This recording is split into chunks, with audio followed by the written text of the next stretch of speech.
Welcome sa Everyday Guns TV. Ako si RO Chief IC Sagisag. Mahilig ako sa iba't ibang uri ng firearms at i-share ang mga natututunan ko tungkol dito. And I am your rockstar rider, Pepper Gutierrez, isang gun enthusiast na palaging excited na matuto ng bago sa shooting at firearms. Today, Pepper, we are going to talk about the ZCP-10S. Isang subcompact semi-automatic pistol na magandang option for concealed carry and everyday use. Bukod dito, pag-uusapan din natin ang Scorpion Evo 3S1. Excited na ako, Chief. At sabi nila kahit compact daw ay hindi compromise ang performance. And since CZ ang brand, you can really expect reliability.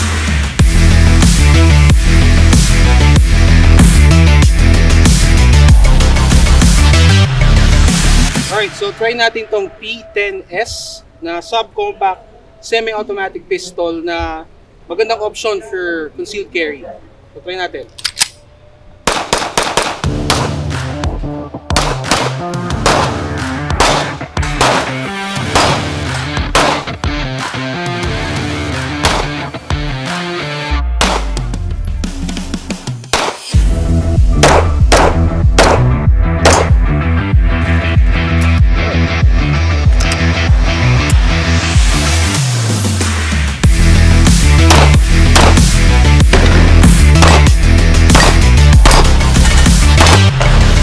Kahit subcompact siya, ang ganda ng grip.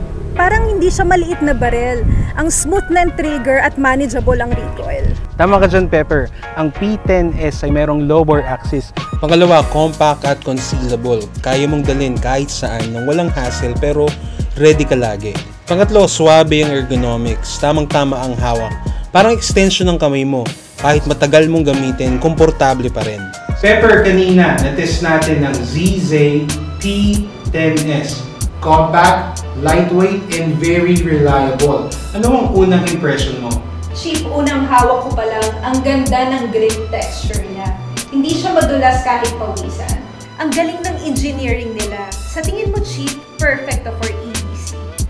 Definitely perfecto for EDC. It's a gun that is compact, reliable, and easy to maintain. Pagkatapos nitong pistol, pag-usapan naman natin tong PCC na ZZ Scorpion Evo 3S1. Isa kasi ito sa pinaka-popular sa market ngayon.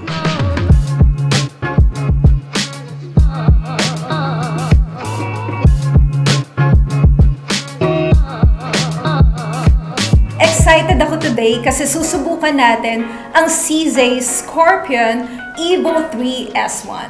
Ang Scorpion ZZ ay isang magandang option para sa lahat ng mga shooters in all levels. Ang CZ Scorpion ay chambered in 9mm. Isa itong Pistol Caliber Carbine or PCC. So sikat siya sa home defense, tactical, and competitive shooting. Napansin ko, sobrang gaan niya din. Pero mukhang matibay at sleek ang design. Tsaka alam mo ba, bukod doon, it's an ambidextrous firearm. Meron siyang control on your right hand side and the same on your left hand side. So pwede siya kahit ano yung paraan mo ng paggamit. Okay, so Pepper, simulan muna natin dito sa micro. Okay? So let's see how this performs.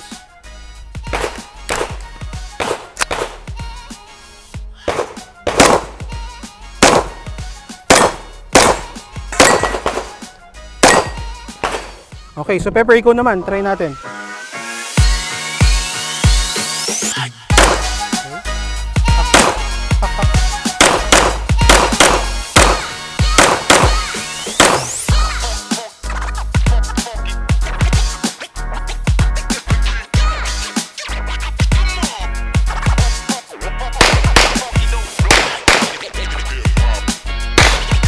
Nice one!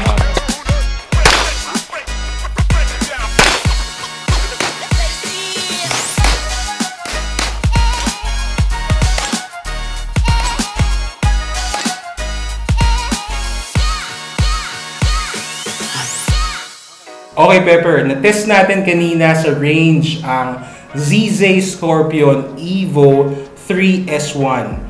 Ano ang unang impression mo? Grabe, Chief, ang gaan niya. Alam mo yung firearm na hindi intimidating gamitin kahit para sa mga beginners? And yung weight distribution niya, perfect. Tama, malaking factor na polymer frame siya, kaya siguro lightweight.